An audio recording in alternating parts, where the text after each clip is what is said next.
ఎప్పటికప్పుడు తాజా వార్తలు అందిస్తున్న N1 studio 24/7. Welcome to N1 studio news బులెటిన్ల ముందుగా హెడ్లైన్స్. రోజ్గార్ మేళాను వర్చువల్ గా ప్రారంభించిన ప్రధాని మోడీ.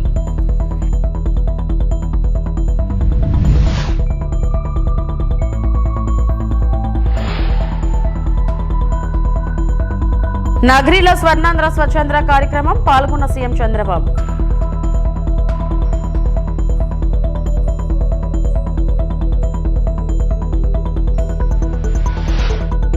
క్యాటరింగ్ బిల్ క్లియర్ చేసేందుకు లంచం 3 లక్షలు తీసుకుంటూ ఏసీబీకి చిక్కిన DRO.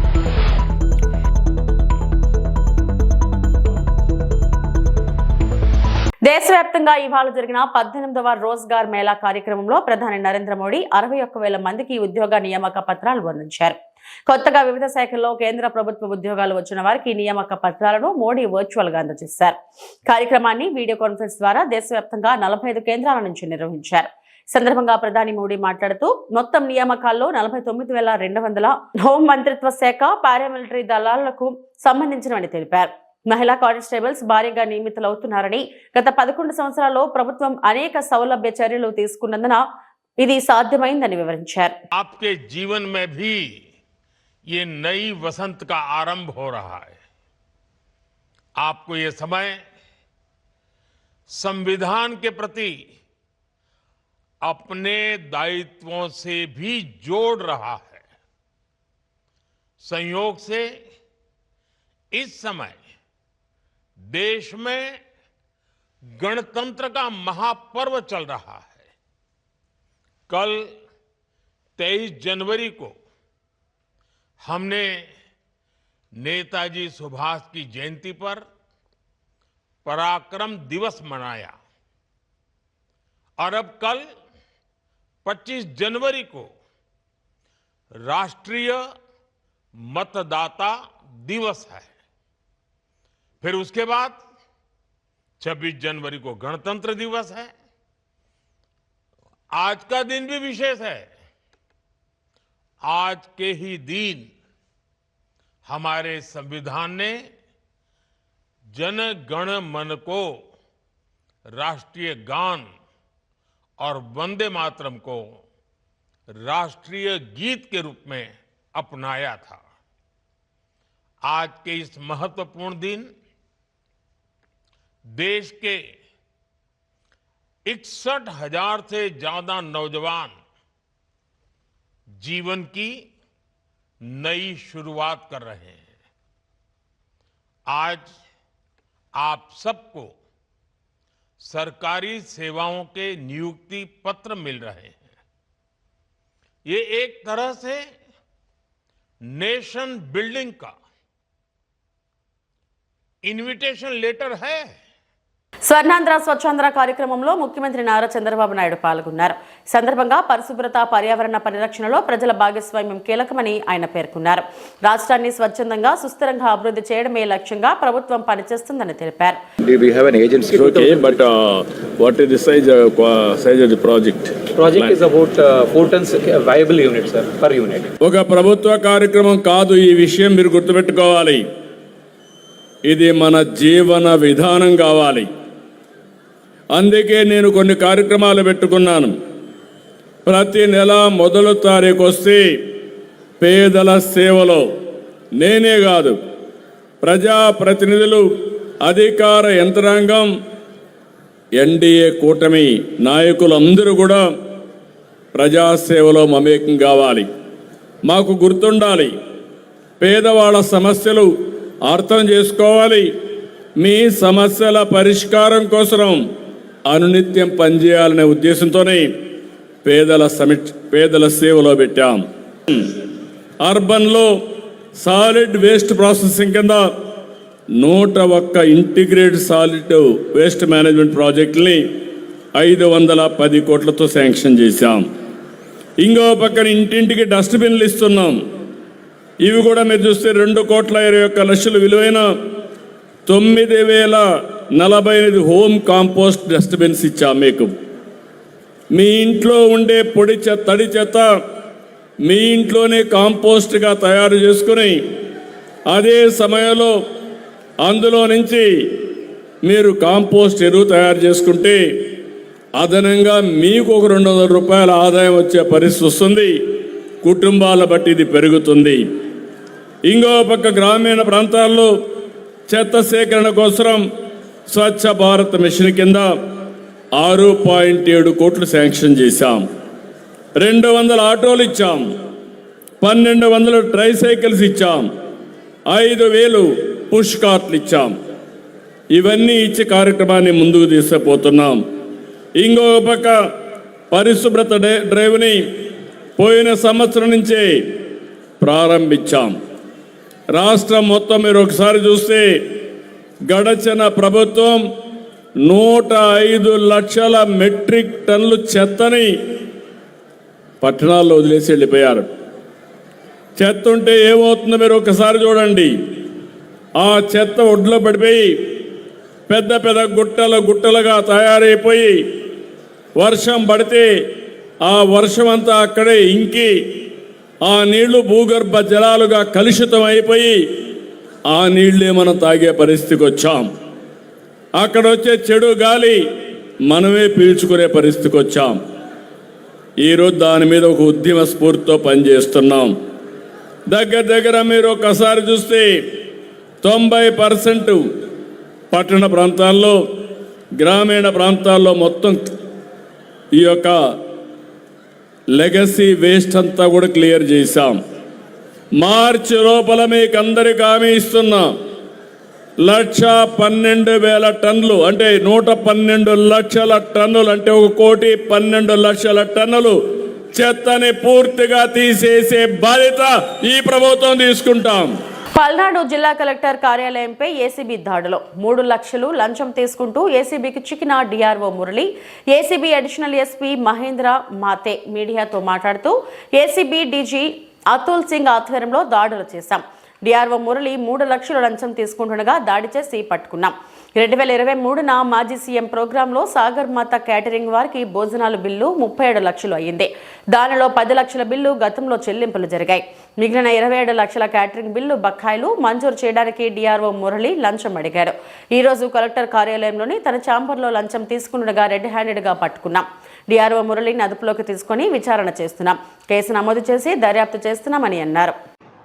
ACB DG Shri Atul Singh IPS గారి ఆదేశాల మేరకు గుంటూరు రేంజ్ అధికారులు, నేను అడిషనల్ ఎస్పీ మహేంద్ర మత్తే మరియు మా ఇన్స్పెక్టర్స్ నాగరాజు, మన్మథరావు, సురేష్, అలాగే సుబ్బారావు, మా సబ్ ఇన్స్పెక్టర్సు, స్టాఫు అందరం కలిసి ఈరోజు పల్నాడు కలెక్టరేట్లో డిఆర్ఓగా పనిచేస్తున్న, డిస్ట్రిక్ట్ రెవెన్యూ ఆఫీసర్గా పనిచేస్తున్న ఏకా మురళి గారిని ఆయన 3 లక్షలు కంప్లైంట్ నుంచి తీసుకుంటుండగా రెడ్ హ్యాండెడ్గా పట్టుకోవడం జరిగింది.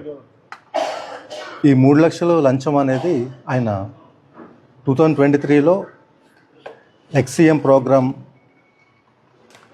సంబంధించి ఒక ఫౌండేషన్ లేయింగ్ ప్రోగ్రామ్ సంబంధించి లంచ్ పార్సిల్స్కి ఒక 41,500 సుమారుగా అన్ని పార్సిల్స్ గాను 37 lakhs బిల్లు ఉంటే అందులో ముందుగా 10 lakhs అడ్వాన్స్ క్లియర్ చేయడం జరిగింది. సబ్సిక్వెంట్గా మిగిలిన 26 చేంజ్ 26 lakhs అబోవ్ అమౌంట్కి చెక్ రిలీజ్ చేయడానికి గాను, అలాగే చెక్ ఇచ్చినందుకు గాను డిఆర్ఓ గారు సాగర్మాత క్యాటరింగ్ సర్వీసెస్ అనే వాళ్ళ దగ్గర లంచంగా 3 లక్షలు డిమాండ్ చేసి తీసుకుంటగా మేము పట్టుకోవడం జరిగింది రెడ్ హ్యాండెడ్గా. అలాగే అందరూ కూడా 1064కి కాల్ చేసి ఎక్కడైనా అవినీతి జరిగినా కూడా, ఎవరైనా డబ్బులు డిమాండ్ చేస్తున్నా, లేదు అవకతవకలు జరుగుతున్నా కూడా వెంటనే 1064 టోల్ ఫ్రీ నెంబర్కి కాల్ చేసి మీరు తెలియజేయచ్చు. ధన్యవాదాలు. ఏంటండి ఇప్పుడు ప్రొసీడింగ్స్ అవుతున్నాయండి, అరెస్ట్ కూడా ఉంటుంది. సరే ఇక్కడ ఇప్పుడు కంప్లైంట్ అంటే అక్కడ అంటే ఎవరైతే కంప్లైంట్ చేశారో అతను లోకలేనండి, అతను సాగర్మాత క్యాటరింగ్ సర్వీసెస్ తరఫున అతను బాధితుడు.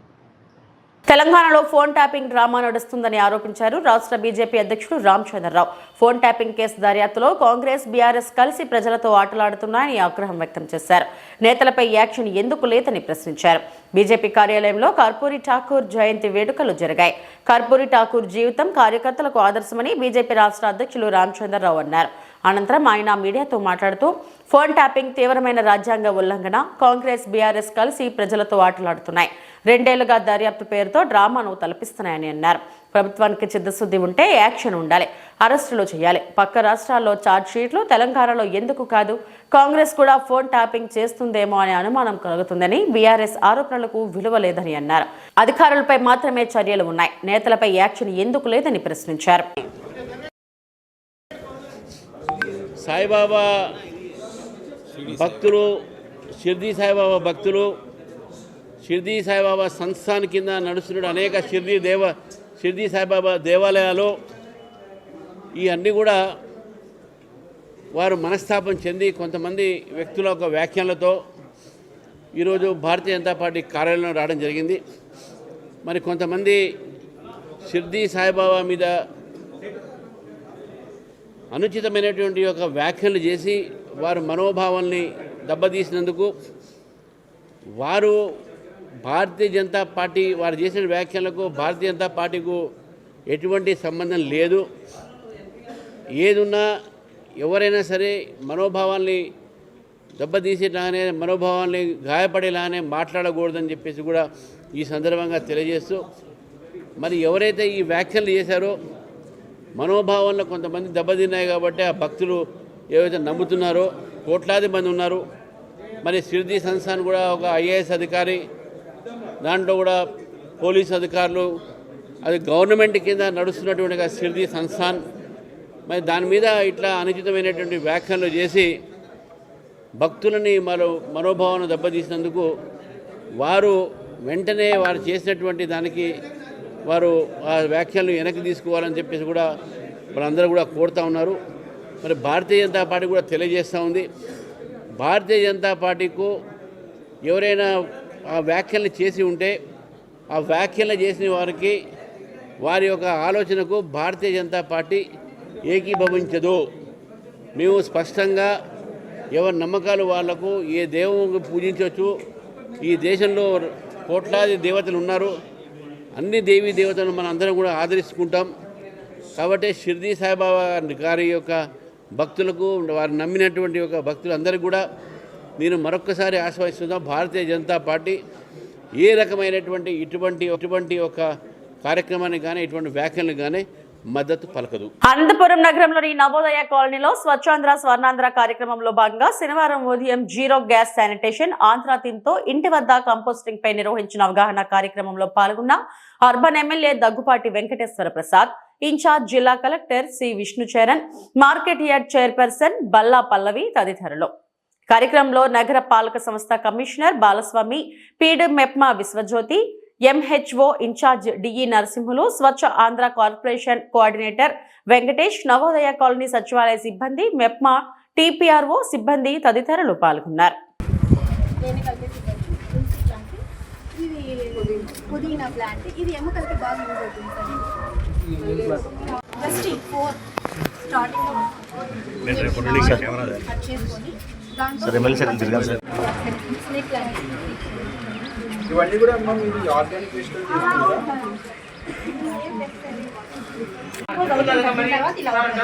అనంతపురం అర్బన్ నియోజకవర్గంలో గౌరవ ముఖ్యమంత్రి శ్రీ నారా చంద్రబాబు నాయుడు గారి ఆదేశాల మేరకు ప్రతి 3వ శనివారం సాసా ప్రోగ్రాం చేయమని ఆదేశాలు ఉన్నాయి.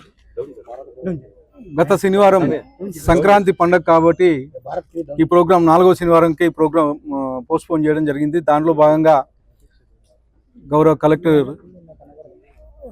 కలెక్టర్ గారు, అలాగే మా మార్కెట్ యార్డ్ చైర్మన్ పల్లవి గారు, అలాగే మా నాయకులు, మా మున్సిపల్ కమిషనరు పీడీ మెప్మా గారు అంతా ఈరోజు ఈ సాసా ప్రోగ్రాంలో అటెండ్ అవ్వడం జరిగింది. ముఖ్యంగా ఈరోజు వినూత్నంగా ఒక ఇంటిని సందర్శించడం జరిగింది. దాంట్లో ఇంట్లో వ్యర్థాలు ఏవైతే వస్తున్నాయో బయట పడేయకోకుండా ఆ వ్యర్థాలని ఆమె కంపోస్ట్గా మార్చుకుంటూ ఇంట్లో గార్డెన్ ఏర్పాటు చేసుకున్నారు. ఆ గార్డెన్ నుంచి రకరకాల ఫ్రూట్స్, వెజిటేబుల్స్ ఇలాంటివి పండించడం జరుగుతుంది. ముఖ్యంగా ఒక చెట్టు నుంచి ఆమె హెయిర్ డ్రై పౌడర్ తీస్తూ ఉంది. దాని క్వాంటిటీ చాలా తక్కువ క్వాంటిటీ వస్తూ ఉంది. దాన్ని మెప్మా ద్వారా ఎక్కువ క్వాంటిటీ వచ్చే విధంగా మోటివేట్ చేయమని చెప్పేసి మేము కోరడం జరిగింది. దాంట్లో భాగంగా మెదక్ జిల్లా వెల్దుర్తి మండలం కుక్కునూరు గ్రామంలో దారుణం చోటు చేసుకుంది. ఇంటి ముందు పార్క్ చేసిన 4 ద్విచక్ర వాహనాలకు నిప్పు పెట్టారు. గ్రామానికి చెందిన కొన్యాల నరసింహులు, భానుప్రసాద్, తలారి భిక్షపతి, పోతల యాదగిరి అనే వ్యక్తులకు చెందిన వాహనాలకు నిప్పు పెట్టారు. 2 ద్విచక్ర వాహనాలు పాక్షికంగా ధ్వంసం కాగా 2 పూర్తిగా దగ్ధమయ్యాయి. బాధితుల ఫిర్యాదుతో పోలీసులు ఘటనా స్థలానికి చేరుకుని విచారణ చేపట్టారు. గతంలో ఇలాంటి సంఘటనలు వెలుగులోకి రావడంతో స్థానికులు భయాందోళనకు గురవుతున్నారు.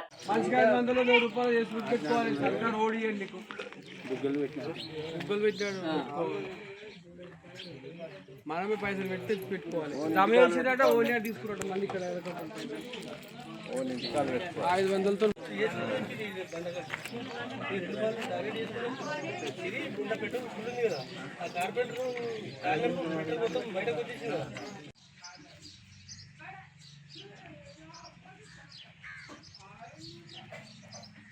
పడుకున్నాము. మా కొడుకు ఇంట్లో మమ్మీ మంటలు వస్తున్నట్టు ఏదో కమురు వాసన వస్తుంది, పటపట అంటుందని మా చిన్న బాబు చెప్పింది. చెప్పగానే బయటకు వచ్చేసేసరికి బండి తలిగింది. లేవు అని ఈయన వచ్చి, నేను మా ఆయనను వచ్చి బండి తలిగిపోతుంది లేవు అంటే ఆయన వచ్చి లేచి ఆరిపెట్టాకల్లా ఇక ఆరిపేసుకున్నాము. అందరిని పిలిచినాము, అందరు వచ్చిర్రు. ఆయన సీసీ కెమెరా ఆయనని పిలిచినాము. అన్న జర చూడు సీసీ కెమెరా చెక్ చేయని చెప్పినాము. 11-13 నిమిషాలకు మేము చూసినాం, బయటకు వచ్చినాం. ఇక్కడికి వెళ్ళి ఒక వ్యక్తి ఉరికినప్పుడు సీసీ కెమెరాలో పడ్డాడు. 10:50కేమో 11 గంటలకు పోయింది ఆయన ఇక్కడ నుంచి. ముఖం ఒకటి గుర్తుపట్టకుండా అయింది, ఏర్పడతలేదు. అయితే బయటకు వస్తలేడు అన్న, ఏడుస్తుంది. బయటకు వస్తే అంటు పెడతాడేమో అనే బాధతోనే ఉన్నాడు. నైట్ 10:40 దాకా నేను కడిపెట్టింది వెళ్తున్నా సరుకు కలర్ వేసుకుని కూర్చున్నా. పోయినా నీరలేదని చెప్పి సబ్జెక్ట్ అనుకున్నాను. నిలబట్టింది. అందరూ పట్టుకెళ్ళి మొత్తుకుని నరసింహ పిలుచుకుని వస్తారు. అప్పుడు లేచి చూసే వరకెళ్ళి మంట ఉష్కరాలు తాగుడు పూర్లు వచ్చి అవి వెళ్తూ ఆ మోటార్ వేసి నీళ్ళు పట్టి తెగింది. అన్న 10:40 దాకా మేలుకున్నాను. నేను పెళ్లి చేసి ఇంట్లో పోయి పండుకున్నాను. నిద్రపట్టి కలప నిన్న కడుపెక్కించుంటుంది, చుట్టాలు ఇంటున్నారు అని చెప్పి పోయి పండుకుని నా కొడుకు మొన్న వచ్చిన అంత 3 కిస్తీలకు కట్టిన అన్ని బండ్లు అదే టైంలో. నాది ఒకటే 4 సంవత్సరాలు బండి, 5 సంవత్సరాలు. మళ్ళీ నేను ఎప్పుడు నీట్ ఉంచుకుంటే బండి, కొత్త బండి నాది గ్లామర్ బండి. నేను ఎప్పుడున్నప్పుడు వేసుకుంటే పని చేస్తాను. రోజు పొద్దుగా వచ్చిపోయి పోతా వస్తాను. పొద్దుగా పోతే మళ్ళీ పొద్దుగా వస్తాను. ఇదేమో నాకు కొడుతుంది మొన్న తీసుకొచ్చి అంత 3 కిస్తీలు 4 కిస్తీలు కట్టిన యాక్టివ్.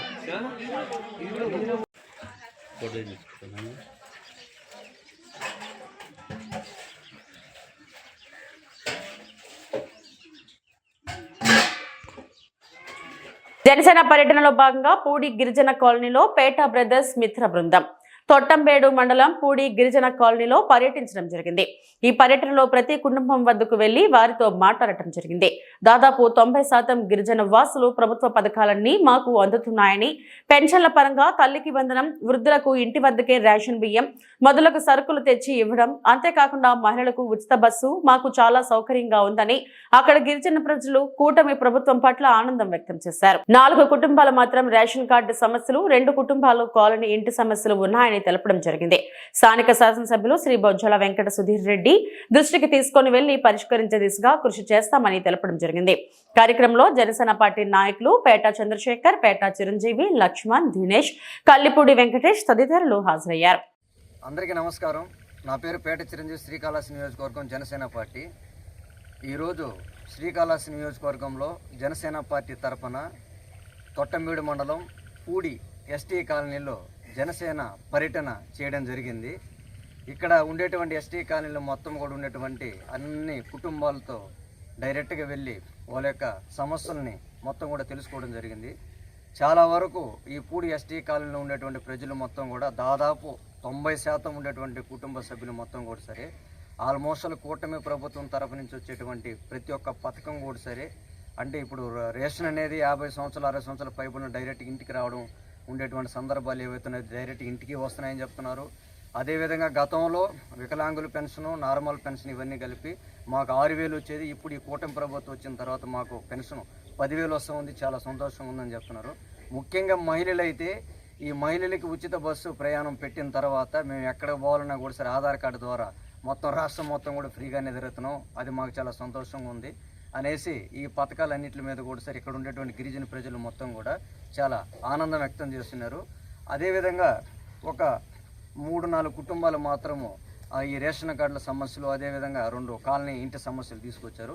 ఖచ్చితంగా ఈ సమస్యల మీద స్థానిక ఎమ్మెల్యే బొజ్జల సుధీర్ రెడ్డి గారి దృష్టికి, అదేవిధంగా సంబంధిత అధికారుల దృష్టికి తీసుకుని పోయి ఖచ్చితంగా వాళ్ళకి పరిష్కరించే దిశగా చేస్తామనేసి వాళ్ళకి తెలపడం జరిగింది. విశాఖలో జర్నలిస్టులకు ఉచిత గుండె వైద్య శిబిరం. నిరంతరం ఒత్తిడితో పనిచేసే జర్నలిస్టులు తమ ఆరోగ్యంపై ప్రత్యేక శ్రద్ధ వహించాలని విశాఖ పోలీస్ కమిషనర్ శంకరప్రతాప్ బాగ్చి సూచించారు. నగరంలోని సాయిరామ్ రిచ్ కంఫర్ట్ లో association of small and medium news papers of India మరియు మాధవ్ బాగ్ అడ్వాన్స్డ్ ఆయుర్వేదిక్ హాస్పిటల్ సంయుక్త ఆధ్వర్యంలో జర్నలిస్టుల కోసం ఏర్పాటు చేసిన ఉచిత గుండె వైద్య శిబిరాన్ని ఆయన ప్రారంభించారు.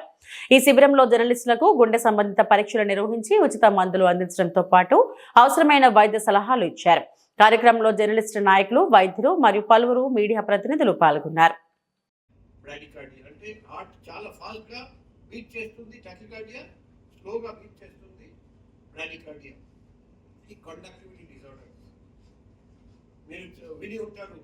సందర్భంగా మరోసారి చొరవ తీసుకున్నటువంటి పరశురామ్ వాళ్ళ టీం మెంబర్స్ ని అభినందిస్తూ, మెయిన్ గా పోలీస్ కమిషనర్ గారు రావడం అనేది అభినందనీయం. విశాఖ ఎంపీ ఎం శ్రీభరత్ కు చెందిన గీతం సంస్థ ఎండాడ రిషికొండ ప్రాంతాల్లో సుమారు 54 ఎకరాల 79 సెంట్ల ప్రభుత్వ భూమిని కబ్జా చేసిందని సిపిఎం విశాఖ జిల్లా కార్యదర్శి ఎం జగ్గనాయుడు ఆరోపించారు. ఈ భూముల విలువ సుమారు 5,000 కోట్ల ఉంటుందని తెలిపారు.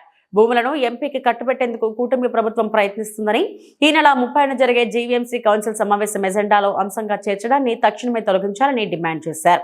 ప్రభుత్వం భూ దోపిడీని నిలిపివేసి భూములను వెంటనే స్వాధీనం చేసుకోవాలని కోరారు. సిఐటియు కార్యాలయంలో జరిగిన ప్రెస్ మీట్ లో సిపిఎం నాయకులు పాల్గొన్నారు. మల్కాపురం గాని, గాజువాక, పెందుర్తి, గోపాలపట్నం, మధురవాడ, ఆరిలోవా ఈ ప్రాంతం ఉన్నటువంటి వేలాది మంది పేదలు వాళ్ళ ఇల్లు కాపాడడానికి కాకుండా ఈరోజు అనేక ఇబ్బందులు పడతా ఉన్నారు. ఎన్నికల్లో కూటమి చెప్పింది మేము ఈ భూములన్నింటినీ క్రమబద్ధీకరణ చేస్తాం, పేద నివాస హక్కులు కల్పిస్తామని చెప్పని ఎన్నికల్లో చెప్పారు. వాళ్ళు పట్టాలు ఇవ్వకుండా కుర్రీలు పెట్టే కార్యక్రమం ఇప్పుడు చేస్తున్నారు. ఎంపీ భరత్ తాలూకు భూముల్ని, గీతం తాలూకు భూముల్ని క్రమబద్ధీకరణ చేస్తామని చెప్పని ఎన్నికల్లో ఏం చెప్పలేదు. ఆ చెప్పలేదు ఇప్పుడు చేస్తున్నారు.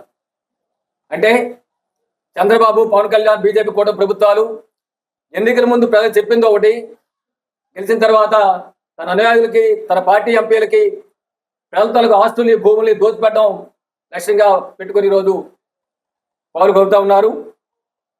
కాబట్టి అధికారంలో ఉన్నట్టు వాళ్ళకి ఒక నీతి,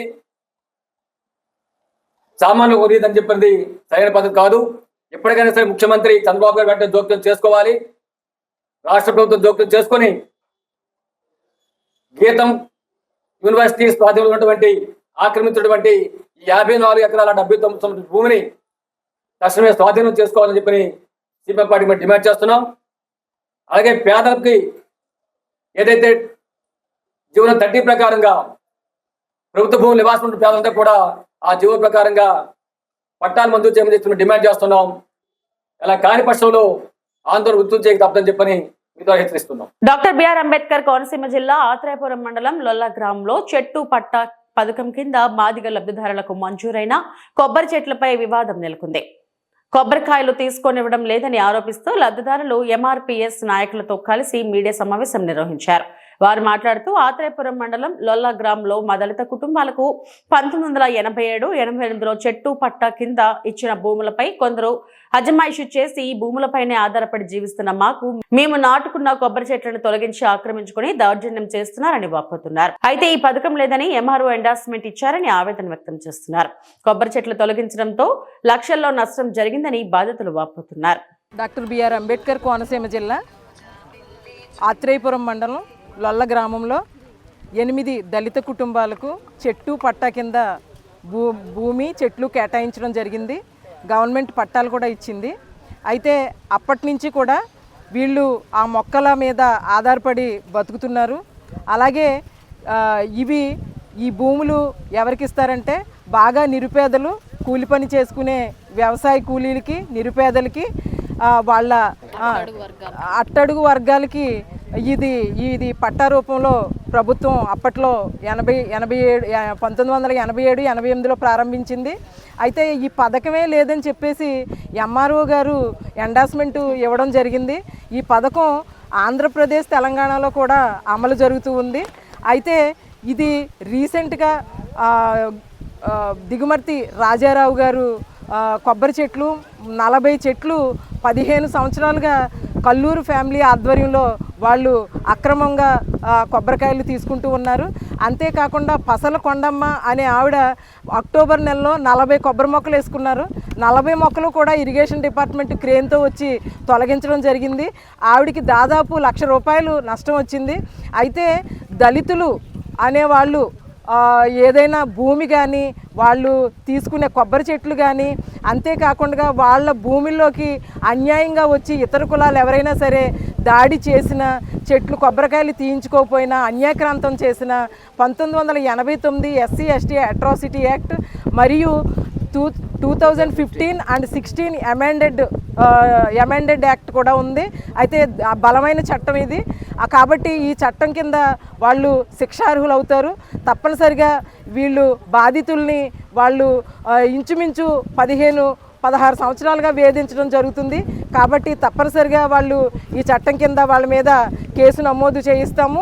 అంతేకాకుండా జిల్లా కలెక్టర్ గారు న్యాయ విచారణ జరిపించి దళితులకి ఈ భూములు ఏదైతే చెట్టు పట్టా కింద ఇచ్చారో అవన్నీ కూడా విచారణ చేసి దళిత కుటుంబాలకి ఆ చెట్టు పట్టా కింద ఇచ్చిన ఆ చెట్లు అలాగే భూమిని అప్పగించేలా చర్యలు తీసుకుంటారని నేను డిమాండ్ చేస్తున్నాను. ఇవి ఇప్పటివరకు నా బులెటిన్ అప్డేట్స్. నమస్తే.